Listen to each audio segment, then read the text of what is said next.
प्रकृति से जुड़ा आयुर्वेदिक ज्ञान, स्वस्थ जीवन का रहस्य ब्रार पुरातन ज्ञान। नहीं, कंफ्यूजन है ना। सब्सक्राइब कोई कहता है ये सुपर फूड है तो कोई कहता है कि इससे दूर ही रहो।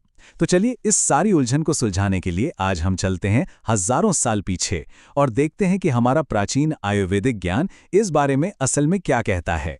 जरा सोचिए, हजारों सालों तक जिस दूध को अमृत माना गया, पोषण का खजाना समझा गया, अचानक ऐसा क्या हो गया कि आज वो एक बड़ी बहस का मुद्दा बन गया है। जिसे प्रकृति का वरदान माना जाता था, आज उस पर इतने सवाल क्यों उठ रहे हैं? तो आज हम इन 5 पड़ावों से गुजरेंगे। पहले तो आज की दूध की दुविधा को समझेंगे, फिर सीधे चरक संहिता के पन्नों से ज्ञान लेंगे। A1 और A2 दूध के पीछे की कहानी जानेंगे, ये भी देखेंगे कि ये हमारे त्रिदोष पर कैसे काम करता है, और आखिर में इसके सबसे चमत्कारी गुण के बारे में बात करेंगे। तो चलिए शुरू करते हैं पहले खंड से। आज बाजार में देखिए तो एक तरह की जंग छिड़ी हुई है। एक तरफ है हमारा पारंपरिक गाय का दूध और दूसरी तरफ है बादाम, सोया और ओट्स से बने तरह तरह के प्लांट बेस्ड मिल्क। और मजे की बात यह है कि ये बहस कोई बहुत पुरानी नहीं है। सदियों तक गाय का दूध हमारे पुरखों के लिए सेहत और कह सकते हैं पवित्रता का प्रतीक था। तो फिर हमारी सोच में इतना बड़ा बदलाव आया कैसे? इसका जवाब शायद मॉडर्न साइंस से ज्यादा हमारे प्राचीन ज्ञान में छिपा है। और यही हम पहुंचते हैं आयुर्वेद के महान ग्रंथ चरक संहिता के पास। ये सिर्फ एक किताब नहीं, बल्कि एक ऐसा खजाना है जो हमें खाने पीने की चीजों के गहरे राज बताता है, खास तौर पर देसी गाय के दूध और घी के बारे में। देखिए, इसे कोई मामूली किताब मत समझिए। चरक संहिता 2000 साल से भी ज्यादा पुरानी है और ये आयुर्वेद की आप कह सकते हैं बुनियाद है। और कमाल की बात यह है कि इसमें लिखा गया ज्ञान आज भी उतना ही सटीक और जरूरी है। चरक संहिता की खूबसूरती देखिए, वो हर खाने को एक खास शक्ति देती है। जैसे मांस शरीर बनाता है, शहद टिश्यूज को जोड़ता है, लेकिन दूध और घी को जो दर्जा दिया गया है वो असाधारण है। क्षीरम जीवयति, इसका मतलब है दूध जीवन देता है, और सर्पिम स्नेघयति यानी घी शरीर में स्निग्धता मतलब ऑयलीनेस लाता है। ये सिर्फ कैलोरी और प्रोटीन की बात नहीं हो रही, ये जीवन शक्ति की बात हो रही है। ये जो प्राचीन श्लोक है ना, ये गाय के दूध के 10 अद्भुत गुणों के बारे में बताता है कि ये मीठा है, ठंडा है, नरम, चिकना, गाढ़ा, मुलायम, चिपचिपा, भारी, पचने में धीमा और मन को शांत करने वाला है। यही 10 गुण मिलकर इसे आयुर्वेद में इतना खास बनाते हैं। और ये सभी गुण मिलकर हमारे शरीर में ओजस को बढ़ाते हैं। अब ये ओजस क्या है? आप ओजस को शरीर की सबसे जरूरी ऊर्जा या लाइफ फोर्स समझ सकते हैं। हमारी इम्यूनिटी, हमारी ताकत, हमारी चमक, सबका सार। चरक संहिता कहती है कि गाय के दूध के गुण हूबहू ओजस से मिलते हैं और इसीलिए ये परम अमृत है। तो एक तरफ तो हमारे प्राचीन ग्रंथ दूध को अमृत बता रहे हैं और दूसरी तरफ आज लोग इससे परेशान हो रहे हैं। ये विरोधाभास क्यों?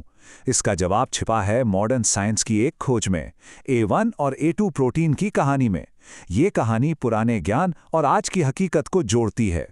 ये पूरी कहानी हजारों साल पहले हुए एक बहुत छोटे से जेनेटिक बदलाव से शुरू होती है। हुआ यूं कि यूरोपीय गायों में एक नेचुरल म्यूटेशन हुआ, जिससे उनके दूध के प्रोटीन की बनावट में सिर्फ एक एमिनो एसिड बदल गया। बस इसी एक छोटे से बदलाव ने दूध को 2 तरह का बना दिया, A1 और A2। तो फर्क क्या है? चलिए आसान भाषा में समझते हैं।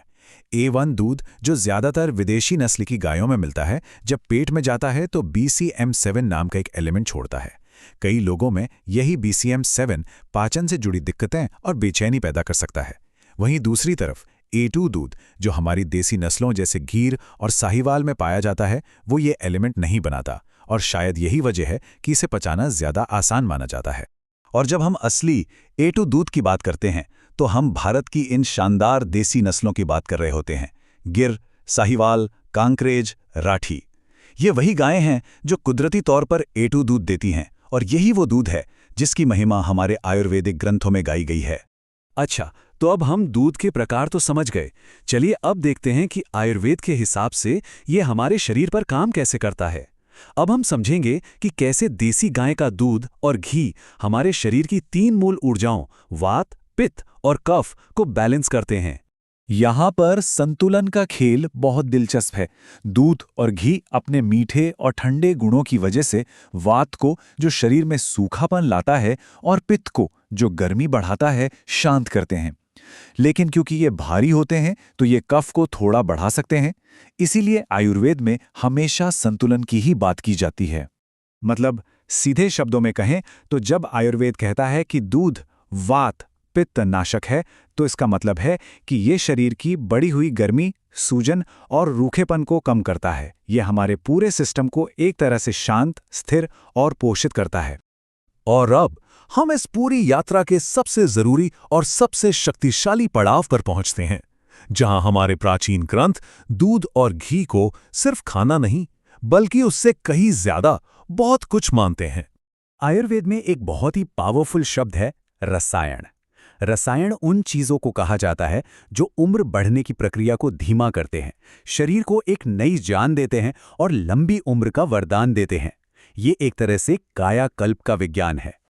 और चरक संहिता में बिल्कुल साफ साफ कहा गया है, क्षीर घृताभ्यासो रसायनानाम। इसका अर्थ है जितने भी रसायन हैं उनमें दूध और घी का नियमित सेवन सर्वश्रेष्ठ है, मतलब सबसे ऊपर। सोचिए, ये सिर्फ भोजन नहीं है, ये शरीर को फिर से जवान बनाने की सबसे शक्तिशाली थेरेपी है। अब ये सब सुनकर मन में एक सवाल तो जरूर आएगा, तो फिर इसे लेना कितना है और कब लेना है? क्या कोई फिक्स डोज है इसका? और यहीं आयुर्वेद की खूबसूरती सामने आती है। वो हमें किसी दवा की तरह कोई नुस्खा नहीं देता कि इतने मिलीलीटर सुबह लो या इतने ग्राम शाम को। इसके बजाय वो एक सिद्धांत देता है, इसे अपनी जीवन शैली का एक हिस्सा बनाओ। मतलब इसे अपने आहार में नियमित रूप से और ध्यान से शामिल करो।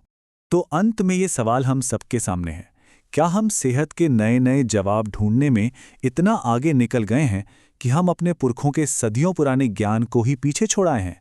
शायद सेहत का भविष्य नई खोजों में नहीं, बल्कि इस प्राचीन ज्ञान को फिर से समझने और अपनाने में ही छिपा है। इस पर सोचिएगा जरूर।